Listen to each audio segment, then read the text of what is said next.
Your hosts are here, Sammie and Michelle. By the end of this podcast, you'll know them well. Adulting, navigating the journey of life. Careers to relationships, pain and strife. Put down the rule book, rethink the status quo.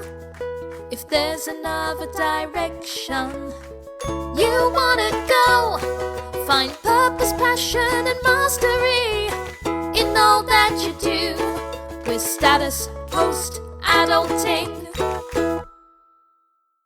Hey, Status Post Adulting fam! This is Sammie. And Michelle. And you're listening to the 82nd episode of Status Post Adulting, where we are going to be talking about dollar cost averaging. I'm excited to be talking about dollar cost averaging, Sammie. Me too. I'm excited to talk about it not as financial advice. It's not financial advice. We are an entertainment podcast only. You should not do anything that we say necessarily, and you should definitely always talk to professionals, financial advisors, fiduciaries, lawyers, etc., anyone involved with making those type of decisions. That's true, Michelle. This is for entertainment purposes only. And some people, maybe they want to go to a show like Cirque du Soleil, but you wanted to listen to this podcast about dollar cost averaging just to hear how things sound. And that's what we're here for.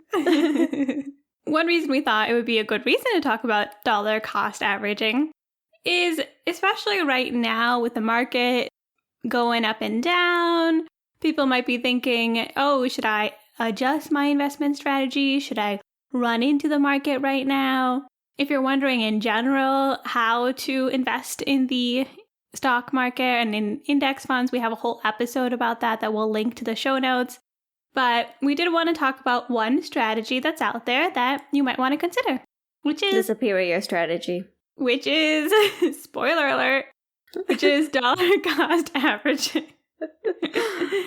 Now, dollar cost averaging really sounds way too fancy for what it is. Mm-hmm. It just definitely needs like a simpler name. I don't even think the name makes sense, if I'm being honest. Yeah, I'm sure it makes sense somehow, but like, I don't know the manner in which. Yeah, I'm sure John Dollar Cost Averaging, who it's named after. Dollar cost averaging pretty much just means that you are regularly putting in money into the stock market. And by regularly, I mean at regular intervals. For example, you're putting in money weekly, bi-weekly, monthly, bi-monthly. However you choose to do it, you are regularly, no matter what, investing in the stock market. Exactly, Sammie. Fixed amount of money into your investments in a specific time pattern. Also, technically, you can dollar cost average any of your investments. True. A lot of what we're talking about today is focusing on the benefits and advantages of doing so within an index fund that's tracking the S&P 500. Yes, Michelle. It would be very different if you were dollar cost averaging real estate or if you were dollar cost averaging one specific tech stock that you really like. Those would potentially have different outcomes. We are specifically talking about a general index fund, which would follow the S&P 500. So it is a index fund that reflects, either the top 500, top 1,000, top X number of companies, and is constantly reevaluated to match whatever the top companies are in the United States. Exactly, Sammie. And I think that's important because also I think a lot of what we're going to argue for in this podcast is based off of the historical data behind things like index funds, which is that over the long term, they tend to go upwards. Obviously, past performance does not predict future performance, as they say, but that makes a huge difference versus, say, if you were doing something very volatile like cryptocurrency. Or marijuana stocks. Oh, trust me, there is no dollar cost averaging that will save you there. And it's a good thing you didn't dollar cost average with your marijuana stocks. I got screwed over regardless. So, Michelle, before we talk about dollar cost averaging, we should probably talk about what the other options are, because maybe if you're new to investing, you're like, okay, that sounds fine, I'll do that. Like, what else would you do? Exactly, Sammie. I would say that there's two big ones. One is receiving a lump sum. So If you got a windfall, a bonus, something where, let's say, someone just gave you a ton of money, or, if you just have your money and you're trying to decide what to do with it, a lump sum is that you just take it all, 100% of it, and put it into your investment today. Mm-hmm. And then the other option will be, let's say you get $500 every 2 weeks to save up, to invest, saving up all that money and investing only at a certain time or like when you feel like it. Similar to lump sum, but in that scenario, you're kind of also getting regular amounts of money, but you're saving it as cash until you can actually invest it or until you feel like it's right to invest it. Yeah, what Sammie is talking about is timing the market. And the goal with timing the market, in theory, is to make purchases when the market dips and is at its lowest point. Exactly, Michelle. And if you've heard things like buy low, sell high, you've probably heard that it's good to buy low. And of course, people say it's good to buy low because when the market's low, let's say you have $100, if the share price is low, then that $100 can buy a larger number of shares than when that share price is high. For example, if the share price is $25 and you have $100, you could buy 4 shares. If the share price is $10 and you have $100, you can buy 10 shares. Buying low would seem really great because of that, because you could buy more shares that are going to grow. And for that reason, some people hold onto their money until the stock market is low. In theory, Sammie, timing the market sounds great. You're buying at the lowest point, you're getting the most shares. What could possibly go wrong? Maybe you're thinking about that right now. The market is going down. So let me ask you, dear listener, are we at the lowest point right now? Was the lowest point last week? Is the lowest point next week? Are we about to go on a tear for the next 100 years? I've gotten a message from Spirit. The market is not at the lowest point. That would be the kind of intuition you need to be investing on the lows. You would have to be a psychic and predict it. But interestingly enough, Michelle, I was watching a video by It's Your Girl Rose on YouTube where I love what she did here. She literally put 3 different scenarios into her Excel spreadsheet. In each of these scenarios, she's assuming that this person gets $500 a month and they invest it into the market. And she looked at the S&P 500 over the last 30 years. One of those people dollar cost averaged, so they invested $500 every single paycheck, every 2 weeks.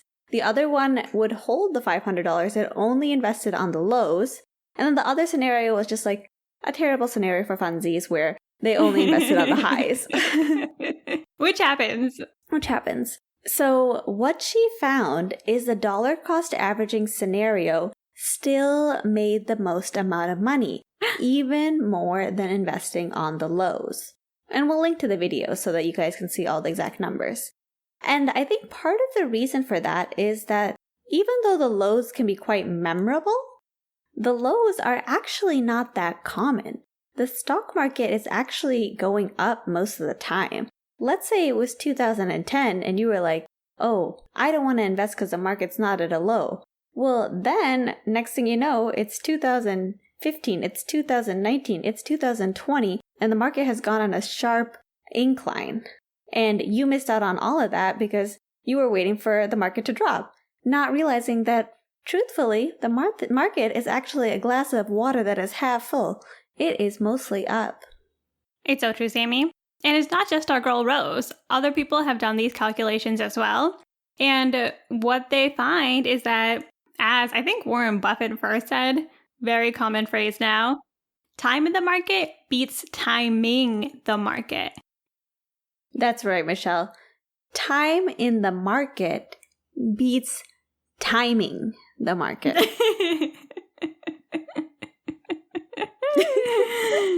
Enunciation, very important here. But the reason for that is that when you are not investing your money, that means you're holding onto your money. And so in this case, if you don't need to have that money in reserve, chances are you're not going to make more money saving that money and having it in, say, a high yield savings account than having it stay in the market over a longer period of time. Exactly, Michelle. And you know what I love about dollar cost averaging? Tell me. Not only is it the most beneficial one compared to these other strategies, it's also the easiest one. It literally requires minimum brain cells. Yeah, it takes a little bit of brain cells to get set up. But the nice thing is that you might even be dollar cost averaging right now. For example, if you have contributions into your 401k from your employer, that means that every paycheck, you have a certain percentage going into your 401k. Assuming you're also investing it in an index fund. Assuming your 401k is not sitting in cash, which if it is, please let us know. We'll do a whole episode on tax-deductible accounts. Like, seriously. Or if your 401k is going to like a really niche subgroup. Yeah. Or an individual stock. Well, technically, you're still dollar cost averaging. Yeah, that's true. But you should check what you're dollar cost averaging. If your 401k is built out of cryptocurrency, also let us know. Mm-hmm.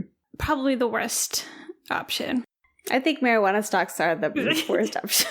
Obviously, now it seems like that, but marijuana still exists. Cryptocurrency might not exist in 10 years. It's true. Marijuana will persist. That's what I'm banking on. Not to selling my stocks that are about $1 right now, that are literally dollar cost on average. We digress. Point is, you might be dollar cost averaging without realizing it. I actually am not dollar cost averaging because I'm not working right now. And I'm starting to think about it because it would be great for me because since I'm not necessarily making money, but I do have money in my savings, I don't necessarily want to put a lump sum of money into the market. I've already done that. I'm much more comfortable taking a little bit out over the months and putting it into the market because then I can really balance like what I need to live off of versus what I can take out incrementally that I know I don't necessarily need right now. So I'm thinking about switching to that and just on the first of every month, putting some money into my investments, my IRA, things like that. Yes, Michelle. And if you're like me, where you have a 401k and a 457, that's right where my government employee is at, then you can dollar cost average both of those accounts. For my 457 account, it can only be pre-tax, so I max that one out. I send like $950 to that one every paycheck. And then I also put money in my 401k pre-tax, $950 in there, and that all gets invested into index funds. And I don't even know it's happening. For example, I almost forgot to even submit my timesheet today. And yet my money will be invested each paycheck, even though I can barely remember to keep track of logging my schedule. I have to say, Sammie, I am the biggest fan of automating your finances. I do it with my bills. Bills is really the biggest one. I have done it with my investments in the past when I had a paycheck coming in. And so I really prefer not to think about it because anything I have to do manually will usually get put off. And if you want to, let's say you also want to dollar cost average post-tax investments, if you buy mutual funds, you can set that up as well, where your paycheck goes there and automatically gets invested twice a month or once a month, however you want to do it. Or if you don't quite know how much you want to invest outside of your tax-advantaged accounts for work, you can also do it like I used to do, which is whatever I have in my checking account that's extra of what I need to pay my bills, each paycheck I would just take, however much that was and invest it into the market. Yeah, exactly. What, Sammie, do you think about a lump sum investment versus dollar cost averaging? That's a tricky one. I don't know what the data is in different scenarios. I do know, if the market was at a high right before a plunge, and you lump sum invested into that, you probably would be screwed for a little while, at minimum, and eventually you probably would catch up and everything would be fine. But I do think probably, to be safe, dollar cost averaging is going to be your best bet. Yeah, it's hard to say, Sammie. Once again, if you look at historical trends, if at any point in time, chances are if you made a lump sum investment, assuming it wasn't recently, if you made a lump sum investment, you are still getting the advantage of having time in the market. Dollar cost averaging, the advantage is that technically if you're spending, say, $100 every month to buy shares at whatever cost it is, the average cost of your shares is going to be lower than if it was a lump sum. However, because over the long term, over years, it will the market has tended to go upwards, I think that's when it's like, do you have the lump sum? It's not bad to do. It really, I think at that point when it's lump sum versus dollar cost averaging, it's like you said, it's a little bit more of an emotional decision, because if the market does go down after you make a lump sum, it hurts. I've done it before. It's not fun. But no matter what with investing, no matter what you do, I think the key thing to remember is that it should always be for the long term. You should not, and we definitely do not advise trying to invest for a short period of time. That's just really unpredictable. And at that point, you're doing more gambling than you are like strategic investing. Yeah. If you want to save a small amount of money to do that kind of stuff because you find it fun, sure, go do that. But it's not investing really at that point. It's just kind of like, playing around with money, making investments into companies that you like or for some reason want to like take risks on. But is it a safe way to keep your money growing? I would probably say no. Yeah. It's your dumpster fire fund. It should be money that you're willing to lose, because what ends up happening is that, sure, you might be risking it in one scenario and you might go up, but then you're putting it in something else that could go down. So if that's where you get your kicks, that's a different story. You can spend your money however you want. But I think a lot of people, the goal of investing is to be able to grow their money over the long term more than if they were just saving their money. And that's where these type of things really make a big difference. So, Michelle, takeaways for this episode. Dollar cost averaging is investing money regularly into investment accounts. And we specifically are talking about index funds here. Our biggest takeaway for this episode is automate your systems. Whether it's with your pre-tax or tax-advantaged accounts, or if it's with extra cash that you have left over after your paycheck comes by and you pay your bills, make sure you're investing regularly, and even better, come up with a system that does it for you so you don't even have to remember to do that. Exactly, Sammie. The advantages of something like dollar cost averaging is that you're building a habit of investing. It really reduces both regret and FOMO, fear of missing out, and it also takes the emotion out of investing. Instead of having to decide, oh my gosh, this cost is high, the cost is low, should I do it, should I not? You're instead relying on your calendar, essentially. You're saying, okay, I got some money. It's the 1st, the 2nd, the 3rd of the month, whatever it is. I'm going to invest a certain amount of my dollars, and then I'm not going to worry about them. It's kind of like giving your future self an allowance. That's a good way of looking at it, Sammie. I like that. Let us know if you do dollar cost averaging, if you have any questions about it, if there's anything we mentioned that you want us to dive a little bit deeper into. We'd love to hear from you. And most importantly, be sure to join us next time as we put down the rulebook and rethink the status quo. Hey guys! Hello! Welcome to Status Post Our Episode, our after show, our post show, status post show, post status post adulting. We're still struggling with it, name-wise, but topic is done. Hopefully you learned a little bit about dollar cost averaging, and we just chat a little bit here, let you know what's going on in our life. Nothing too crazy on my end, though I have been getting way more spam text recently, like multiple over days. I've gotten the same text twice where they're trying to tell me that my bank account has been hacked. I don't know if this is happening to everyone else, but I must have given my phone number to somebody because my spam texts are going through the roof. Have you checked if your bank account was hacked? I guess I should double check. Whatever. Oh, you mean because of the text? Yes. It was literally like bank account hacked. Like they didn't even try to say it was a specific bank. I guess that would work for some people. The other thing is that's really weird, and I feel like is a specific problem to me, is I think that whoever has my spam information or whatever thing I put it in, they think I'm a male. Like I keep getting solicited for things that are directed towards men. You're talking about male enhancement supplements. I meant specifically that they're referring to me in male names. Like today I just got a text that was like, hello, Davis. And I was like, who is Davis? You're like, if you're going to pick a name, maybe start at the top of the name list. Right? Aaron, something gender neutral. And on my WhatsApp, I get like solicitations for men. Like I'll have this like photo of like, it's usually like a little cute Asian girl. And then it's like, I got one and it was like, "Hi, Jack. This is so-and-so from the florist." And I was like, what? I'm not Jack. And WhatsApp has my name, I think. So I don't even understand it. And I got another one that was like, "Hi, Michael." And I was like, closer. But seriously, like, do your homework. I did see someone post in the Choosify group. And it was a joke, I'm assuming. But they were like, what did he say? He's like, "This hot young lady is so excited to talk to me about cryptocurrency." I LOL'd because I'm sure that does get people.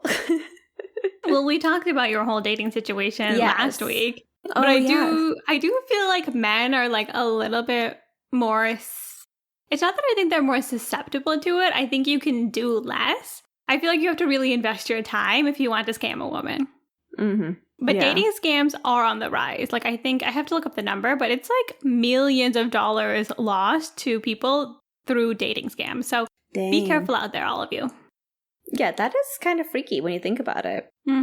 Definitely reasons to start the video calls and the in-person chats earlier. Although, you could still get scammed. But that's life. It's true. Also, Instagram scams, I think, are up. I see so many accounts, especially financial accounts, where they have like, they'll change like an O to a 0 and make the exact same account. And there's like absolutely no way, unfortunately, for these people to control these things. But they'll like text them and be like, "Hey, like this is my other account. Like, how are you? By the way, like, do you want to take my course or whatever?" So keep an eye out for that. Never give money to somebody who DMs you. Yeah. I feel like that's like a good rule of thumb. I really think like most people probably aren't trying to give money to random people in general for any reason. But I could see how that's possible. Oh, you know what? I just recalled that I was part of another scam. Likely scam. What happened? A Bumble BFF. Oh, that's a little different. But tell that story. Yes. It was a female that I met on Bumble BFF who seemed to be interested in finance as well. And we even had a call together. But then she kept talking about, she's like, yeah, like, you know, luckily my brother-in-law introduced me to this private investing firm, so we were able to get involved early and start making a lot of money quickly. And I'm like, no, that sounds great. I'm like, I'm kind of like more like on the frugality thing, like save more than 50% of my income. I don't need to do anything too risky, you know? This poor girl has to listen to you going off while she's trying to scam you. And she's like, no, it's great because like you can invest very little and you can make a lot of money. And I'm like, yeah, but you know, with frugal hacks, you can actually save a lot of money without even having to, you know, do a high leverage investment simply by changing your lifestyle. This is before we had a podcast, obviously.